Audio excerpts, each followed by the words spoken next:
আসসালামু আলাইকুম সাদিকরা, কি অবস্থা সবার? কেমন আছেন? আশা করি সবাই ভালো আছেন। আলহামদুলিল্লাহ আমি ভালো আছি। তো দেখতে পাচ্ছেন আজকে আমরা দুবাইতে প্রথম ইফতার, এবং সেই ইফতারের কারণে আসলে এতগুলো আইটেম আসলে আমরা কাটিং করতেছি। মোটামুটি এখানে 50 জন 51 জনের মতো ইফতার তৈরি করা হইতেছে। বলতে গেলে অনেক মানুষ। তারাও দেখবেন কিছুক্ষণ পরে চলে আসবো, তারা এখন দোকানে। আজকে প্রথম দিন, এই প্রথম দিনে তো সব কিছু আসলে এত গুছিয়ে গাছি আসলে করা যায় না, সেই কারণে সেই তাড়াহুড়া করে কাটতেছে। তো এদিকে কাটিং করতেছে, কাটিং দেখে পরে চলে আসলাম রুমের ভিতরে এসে দেখি যে মাশাআল্লাহ এদিকে প্লেট সব পরানো হয়ে গেছে, আরো কিছু প্লেট বাকি রয়েছে। তো আমি মোটামুটি যতটুকু হেল্প করার তাদেরকে হেল্প করতেছি। তো এদিকে দেখা যায় বিশাল এক বালতির মধ্যে পানি ঢেলে সে আসলে শরবত বানাইতেছে, আর এদিকে দেখা যায় আরেকজন দই গুলতেছে। আসলে দইটা যদি এভাবে না নাড়ায় কুলে, তাহলে আসলে দইটা আসলে ভিতরে জমে থাকে। আমাদের বাংলাদেশে সবচেয়ে স্পেশাল যেটা ইফতারের মধ্যে লাগবেই, আর সেটা হচ্ছে বুটমুড়ি।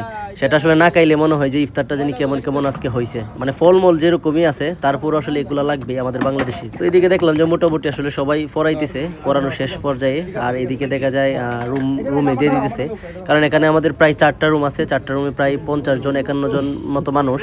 সবাই তো আর একসাথে ইফতার করা সম্ভব না। তো চলেন আপনাদের কি দেখাই। আসলে এই যে এটা হচ্ছে এক রুম। এখানে হচ্ছে যে সবাই মোটামুটি আইসা ইফতার সামনে রেখে বসছে। ইফতার সামনে রেখে বসা আসলে সুন্নত, এবং সেই সময় আসলে দোয়া করলে দোয়া কবুল হয়। সবাই দেখা যায় প্রস্তুতি নিতেছে। আর এদিকে চলে আসলাম আরেক রুমে এসে দেখলাম যে এখানে 4-5 জন বসছে। তো কিছুক্ষণ পরে আলহামদুলিল্লাহ আমি বসে গেলাম। তো এই তো আজকে প্রথম ইফতার করলাম সবাই মিলে। তো সামনের রোজাগুলো যেন রাখতে পারি, আল্লাহ তাআলা তৌফিক দান করুক। সবাই দোয়া করবেন।